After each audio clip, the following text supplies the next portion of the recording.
రేపు మామూలుగా ప్రతి ఒక్కళ్ళు ఇప్పుడు పట్టణ ప్రాంతాల్లో ఉన్నటువంటి వాళ్ళు సాధారణంగా హోటళ్ళ మీద డిపెండ్ అవుతుంటారు. టిఫిన్‌లు తర్వాత టీలు ఇట్లాంటి వాటికి.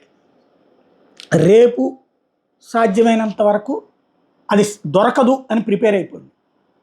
అయితే ఇళ్లల్లో లేదంటే ఏదన్నా వాడల్లో ఉండేటటువంటి చోట్ల ఏమన్నా దొరికితే దొరకాలి. లేదా ఎవరన్నా తెలిసినటువంటి వాళ్ళతో మాట్లాడుకొని సెట్ చేసుకోండి. ఎందుకంటే ఇప్పుడు తాజాగా కనబడుతున్నటువంటి లెక్క చూస్తే ఎక్కడికక్కడ శాంతి భద్రతల రీత్యా మొన్న తలెత్తిన వివాదాలు తాడిపత్రి, పల్నాడు ఈ గొడవల నేపథ్యంలో కీలకమైనటువంటి స్టెప్స్ తీసుకున్నారు పోలీసులు.